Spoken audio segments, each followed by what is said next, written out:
ஹர ஹர சங்கர ஜய ஜய சங்கர ஹர ஹர சங்கர பாலயமா சங்கர குருவே சரணம் சரணம் மங்களநாயக சரணம் மகா பெரியவா சரணம். ஸ்ரீ மகா பெரியவாளின் மகிமைகளை சொல்லிக்கொண்டே போகலாம்.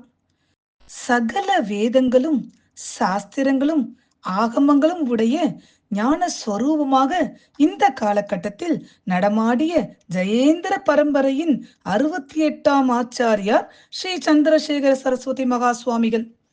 ஆன்மீக உலகிற்கு மகா பெரியவா என்று பிரபலம். மகா பெரியவா தமது முழு வாழ்க்கையையும் மௌனம், தவம், பற்றியில்லாத வாழ்வு ஆகியவற்றில் செலவிட்டு ஒவ்வொரு மனிதனையும் ஆன்மீகத்தின் பால் இழுத்தவர். அவர் வாழ்ந்த ஒவ்வொரு கணமும் ஒரு தீர்த்த யாத்திரையாகும். ஒவ்வொரு வார்த்தையும் ஒரு விபனிஷத்து சொற்பொழிவு. அவருடைய அனுகிரகத்தால் ஆயிரக்கணக்கானோர் நோய்களிலிருந்து மீண்டனர். வாழ்க்கை பயணத்தில் திருப்பு முனையில் வழிகாட்டலும் பெற்றனர். ஒரு குழந்தையின் கண்ணீருக்கு பதிலளித்த காமாட்சியின் தெய்வீக கருணையை பார்ப்போமா?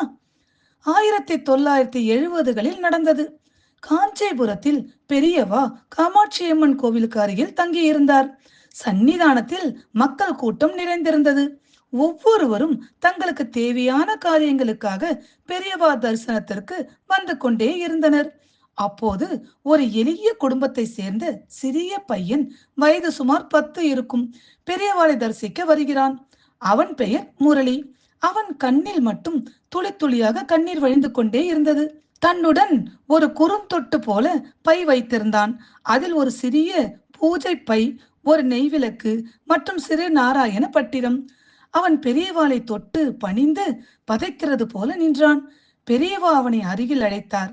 ஏய் சின்னப்பா, என்ன ஆச்சு? ஏன் அழற?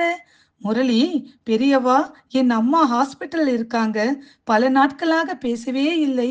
டாக்டர் சொல்றாங்க கான்சியஸே இல்லைன்னு சொல்றாங்க. நான் காமாட்சி அம்மா கிட்ட கண்ணீர் வச்சேன். பெரியவா ஆசீர்வாதம் கொடுங்க, அம்மா எழுந்திருப்பாங்களா என்று கேட்டான். சந்நிதியில் இருந்தவர்கள் எல்லாம் நிசப்தம். ஒரு சிறு பையன் நம்பிக்கையுடன் பெரியவாளிடம் கேட்டதை பார்த்து சிலர் கண்கள் நனைந்தே விட்டன. பெரியவா சில நிமிடம் தியானத்தில் அமர்ந்தார். பிறகு தன் கரங்களில் உள்ள நெய்யை பார்த்தார். அந்த சிறு பையன் கொண்டு வந்த நெய் விளக்கை அவர் எடுத்துக்கொண்டு அருகில் இருந்த ஒருவர் மூலம் காமாட்சி அம்மன் சந்நிதிக்கு அனுப்ப சொன்னார்.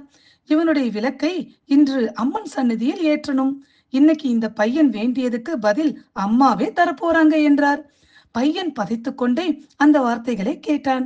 பெரியவா அவனோட தலையில் கரம் வைத்து, பயம் வேண்டாம், போ, நீ அம்மாவை சந்தோஷமா பார்க்க போறே என்றார். அடுத்த நாள் காலை என்ன அதிசயம்! முரளியின் அம்மா ஹாஸ்பிட்டலில் கண் விழித்தார். சில மணி நேரங்களுக்குள் அவர் உணர்வு நிலை மாறி நிதானமாக பேசத் தொடங்கினார். மருத்துவர்கள் தான் பார்த்த அதிசயத்தை ஃபேமிலிக்கு சொன்னார்கள். இது மருத்துவ ரீதியில் இயலாத விஷயம். அவர்கள் மூளை செயல்படாத நிலையில் இருந்தாங்க. ஒரே ராத்திரியில் எப்படி இந்த ரெக்கவரி வந்தது என்று எங்களுக்கே தெரியவில்லை என்றார்கள். முரளியின் தந்தை, அந்த சிறிய பையன் மீண்டும் காஞ்சிக்கு ஓடினார்கள். பெரியவா சந்நிதியில் மண்டியிட்டு அழுதார்கள். பெரியவா சிரித்துக்கொண்டே சொன்னார், காமாட்சி ஏன் சும்மா இருக்கப்பா?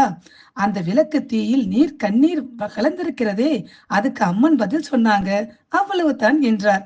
அவர் திரு காமாட்சி அம்மனை திருவருளின் வடிவமே மௌனத்தின் மொழியே. இது நம் மகா பெரிவாளின் அதிசய அபூர்வ மகிமைகள். கேட்போம், வாழ்வோம், வளர்வோம். வாழ்க வளமுடன்.